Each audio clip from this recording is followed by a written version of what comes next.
Hello दोस्तों। आज मैं आपको बताऊंगा कि बेस्ट आईडी क्या होता है पीएचपी के लिए। हमारे बहुत से पीएचपी डेवलपर हैं, मैंने कई पीएचपी डेवलपर से बात भी की है और उनसे बातचीत जो नॉर्मल से आईडी होते हैं उनको यूज़ करते हैं, जैसे नोटपैड प्लस प्लस हो गया, एडिट एडिट प्लस प्लस हो गया, ठीक है, या तो विजुअल स्टूडियो कोड हो गया। अब तो बहुत से लोग विजुअल स्टूडियो कोड यूज़ करने लगे हैं। अदरवाइज़ बहुत पुराने जो भी डेवलपर हैं, अभी तो बहुत से डेवलपर ऐसे हैं जो सिर्फ नोटपैड यूज़ करते हैं। तो पीएचपी पे आप जब कोई छोटा प्रोजेक्ट बना रहे हो, 2-3 पेज का या कुछ जिसमें थोड़ा बहुत डेटाबेस का काम है, तो इनफ है उसके लिए। नोटपैड और नोटपैड प्लस प्लस आप यूज़ कर लिए सब कुछ। लेकिन अगर आप कोई बड़ा प्रोजेक्ट पीएचपी में बनाना चाहते हो, हैवी प्रोजेक्ट, तो नोटपैड प्लस प्लस और एडिट प्लस का आप यूज़ नहीं कर सकते, क्योंकि वो इतना फिजिबल होता ही नहीं है। ठीक है, अगर आप उसको यूज़ करोगे तो सबसे बड़ी प्रॉब्लम क्या आती है कि उसको डिबग कैसे करेंगे। ये सबसे बड़ी प्रॉब्लम आती है। आपको लाइन टू लाइन एको लगाना पड़ेगा और डेटा देखना पड़ेगा कि एको में डेटा आया। कभी कभी एको में डेटा नहीं आता, कुछ कमांड्स हमारे गलत हो जाते हैं तो एको में डेटा नहीं आता। और हो सकता है किसी, जैसे कि अगर कुछ कोई डेटा टेबल है, ठीक है, हमने कोई कमांड क्वेरी चलाई डेटाबेस में, वहाँ से डेटा फैच कर लिया, ठीक है, फैच करके हम उसको डायरेक्ट एको में कर देते हैं, तो वो जो है वहाँ पे उसका रिस्पांस आता ही नहीं। तो इस तरह की बहुत सी एरर्स होती हैं जो हम सिर्फ एको से सॉल्व नहीं कर सकते। उसके लिए हमें एक पर्टिकुलर आईडी की ज़रूरत पड़ती है जो हमारे एरर्स को हैंडल कर सके और हम उस पर डिबग कर सकें अपना कोड। एक कोडर की सबसे बड़ी ताकत होती है कि उसकी डिबगिंग टेक्नोलॉजी। वो जितना बेहतर कोड को डिबग कर पाएगा, वो उतने ही जल्दी अपनी प्रॉब्लम को सॉल्व करेगा और उतने ही जल्दी वो उस प्रोजेक्ट को भी कंप्लीट करेगा। क्योंकि अगर कोड में एरर नहीं है तो मतलब प्रोजेक्ट कंप्लीट। ठीक है, मेरे हिसाब से तो यही, अगर कोड में कोई एरर नहीं है तो आपका प्रोजेक्ट कंप्लीट है। फिर आप जब भी मूव करोगे आगे ही मूव करोगे। लेकिन अगर कोड में एरर है तो पहले आप एरर रिजॉल्व करोगे, फिर आप आगे मूव करोगे।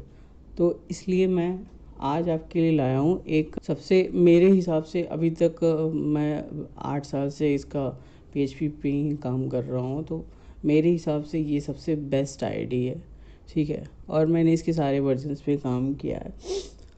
मैं इस पर नेटबीन्स का जब आईडी 8.0 लॉन्च हुआ था, मैं तब से उस पर काम कर रहा हूँ। अभी इधर 12 चल रहा है। ठीक है, तो ये बेस्ट आईडी है। इस पर डिबगिंग ईजी हो जाता है और हमें जिस तरह से हम विजुअल स्टूडियो को यूज़ करते हैं ना, विजुअल स्टूडियो यूज़ करते हैं, हम उसको लाइन बाय लाइन डिबग कर लेते हैं कि क्या डेटाबेस में क्या आ रहा है, क्या टेबल में क्या आ रहा है, क्या टेबल में डेटा क्या आ रहे हैं। ठीक है, हमने अगर कोई वेरिएबल लिया तो उसकी वैल्यू क्या है, टाइप क्या है, ये सब सारी चीज़ें हम इसमें भी कर सकते हैं पीएचपी कोड पे, लाइन बाय लाइन। जो कि आप notepad plus plus, edit plus या नोटपैड या आप विजुअल स्टूडियो कोड को भी यूज़ करोगे। मैंने उसको भी यूज़ किया है, उसको भी जो है उसमें भी डिबग करने की कोशिश की है, लेकिन वो इतना, मतलब इसके कंपैरिजन में वो इतना फीजिबल नहीं है। पहली चीज़ तो उसकी सेटिंग करनी बहुत मुश्किल है, लेकिन मुझे ये सबसे ज़्यादा ये बेस्ट लगा। इसको इंटीग्रेट करना इजी है आपके एक्स डिबगर के साथ, और जो है इसको फिर डिबग करना भी बहुत आसान है। ठीक है, तो मैं ये अपाचे का नेटबीन आईडी है 12.0। ठीक है, मैं आपको अब उसके बारे में लेके बताता हूँ, और ये भी बताता हूँ कि इसमें आप प्रोजेक्ट्स को किस हिसाब से आप इंटीग्रेट करोगे और करोगे। ठीक है, तो ये आईडी है। हम अब यहाँ पे जाएंगे, यहाँ पे हम करेंगे न्यू प्रोजेक्ट्स, पीएचपी एग्जिस्टिंग।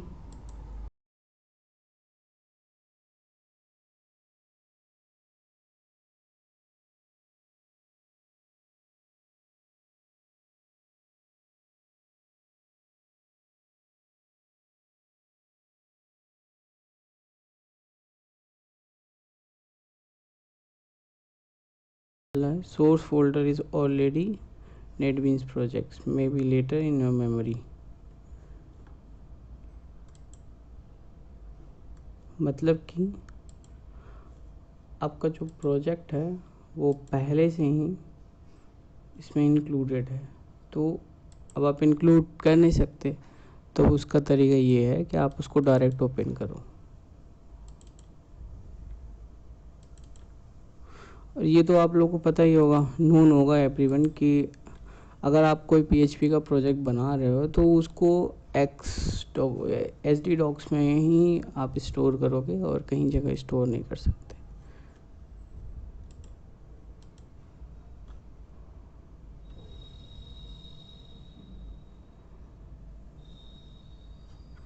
तो ये देखिए अभी इसकी चल रही है प्रोसेसिंग, हो गया कंप्लीट। इस तरह से इसको प्रोजेक्ट को हम इसमें इंक्लूड करेंगे।